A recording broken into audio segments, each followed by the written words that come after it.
Special 7 days ન્યૂઝમાં આપનું સ્વાગત છે। વડોદરાના મહારાજા મનમોહન યુવા મંડળ દ્વારા 38માં ગણેશોત્સવની તૈયારીઓનો આરંભ ભક્તિભાવપૂર્વક યોજાઈ પાઠ પૂજા। મુંબઈ બાદ ગણેશોત્સવની સૌથી ભવ્ય ઉજવણી માટે જાણીતા વડોદરા શહેરમાં આગામી ગણેશ ચતુર્થીની તડામાર તૈયારીઓ અત્યારથી જ આરંભાઈ ચૂકી છે। આ શ્રૃંખલામાં વડોદરાના મહારાજા તરીકે સુવિખ્યાત મનમોહન યુવા મંડળ દ્વારા આગામી ગણેશોત્સવ પૂર્વેની તૈયારીનો શ્રી ગણેશ કરવામાં આવ્યો છે।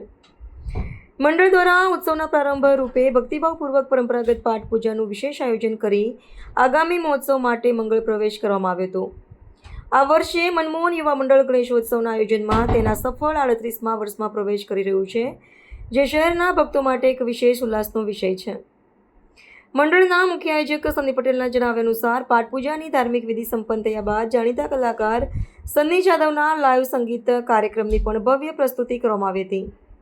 આ ભક્તિમય સંગીત સંધ્યામાં મોટી સંખ્યામાં સ્થાનિક નાગરિકો અને માઈ ભક્તો ઉત્સાહભેર જોડાઈને ભક્તિના રંગે રંગાયા હતા।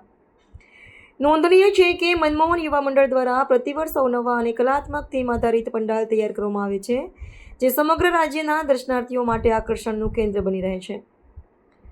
આ વર્ષની ડેકોરેશન થીમ અંગે આયોજકોએ હાલ પૂરતી ગુપ્તતા જાળવી છે અને તેને એક સરપ્રાઇઝ તરીકે રાખી છે। આગામી દિવસોમાં સસ્પેન્સ પરથી પડદો ઉચકવામાં આવશે, જેને લઈને વડોદરાના ગણેશ ભક્તોમાં અત્યારથી જ ભારે ઉત્સુકતા અને રોમાંચ જોવા મળી રહ્યો છે। મનમોહન યુવક મંડળ જે વડોદરાના મહારાજા તરીકે ઓળખાય છે, ત્યાં આજે પાઠ પૂજાનું કાર્યક્રમ રાખવામાં આવેલ છે। પાઠ પૂજા કાર્યક્રમ પત્યા પછી લાઈવ સંગીત જે સન્ની જાદવ તરફથી રાખવામાં આવેલું છે, જે હાલ ચાલી રહ્યું છે। કેટલા વર્ષથી ગણપતિ 38મું વર્ષ છે। આ વખતે થીમ કેવો રહેવાનો છે? થીમ એ હજુ સરપ્રાઈઝ છે, એ હજુ અમે બહાર નહીં પાડેલું। આપનો પરિચય?